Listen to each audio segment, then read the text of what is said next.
എല്ലാവർക്കും ഇന്ത്യൻ കഫേയിലേക്ക് സ്വാഗതം. ഇന്നത്തെ നമ്മുടെ സ്പെഷ്യൽ എന്ന് പറയുന്നത് വളരെ രുചികരമായിട്ട് എന്നാൽ എളുപ്പത്തിൽ തയ്യാറാക്കി എടുക്കാൻ പറ്റുന്ന നല്ലൊരു പാൽക്കപ്പ റെസിപ്പിയാണ്. ഈ ഒരു വീഡിയോ ഇഷ്ടമായാൽ ഒന്ന് സബ്സ്ക്രൈബ് ചെയ്ത് സപ്പോർട്ട് ചെയ്യണേ. നമ്മുടെ പാൽക്കപ്പ തയ്യാറാക്കാൻ 1/2 കിലോ കപ്പയാണ് ഇവിടെ എടുത്തിട്ടുള്ളത്. നന്നായി കഴുകി വൃത്തിയാക്കി വെച്ചിട്ടുണ്ട്. അതിലേക്ക് ആവശ്യത്തിന് വെള്ളം ഒഴിച്ചു കൊടുക്കാം. ഈ ഒരു സമയം നമുക്ക് ഉപ്പ് ചേർത്ത് കൊടുക്കാം.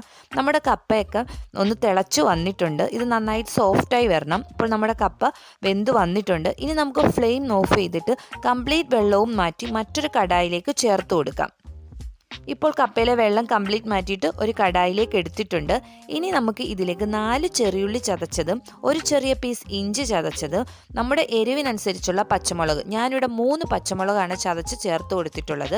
ഇനി ഇതിലേക്ക് മെയിനായിട്ട് വേണ്ടത് തേങ്ങാപ്പാൽ. 2 കപ്പ് തേങ്ങാപ്പാലാണ് ഞാനിവിടെ ചേർത്ത് കൊടുക്കുന്നത്. 1-ാം പാൽ 2-ാം പാൽ അങ്ങനെ സെപ്പറേറ്റ് ആക്കേണ്ട കാര്യമില്ല, ഒരുമിച്ച് തന്നെ ചേർക്കാവുന്നതാണ്. ഇനി തേങ്ങാപ്പാൽ കിടന്ന് വേണം നമ്മുടെ ഈ കപ്പ വെന്ത് കിട്ടാൻ. എല്ലാം നന്നായിട്ടൊന്ന് മിക്സ് ചെയ്യാം നമുക്ക്. ഇപ്പം നമ്മുടെ കപ്പയൊന്ന് തിളച്ച് വന്നിട്ടുണ്ട്. ഇടയ്ക്കൊന്ന് നമുക്ക് ഉടച്ചു കൊടുക്കാം. വലിയ വലിയ പീസുകളുണ്ടെങ്കിൽ നമുക്കൊന്ന് ഉടച്ചു കൊടുക്കാം.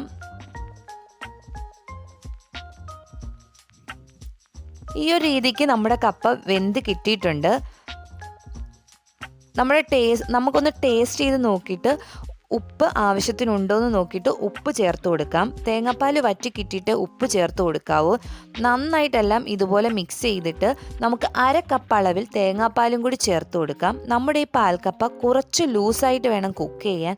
തണുത്ത് കഴിയുമ്പോൾ ഇത് കുറച്ചുകൂടി കുറുകി വരും. അതാണ് കുറച്ച് ലൂസായിട്ട് കുക്ക് ചെയ്യാൻ പറയുന്നത്.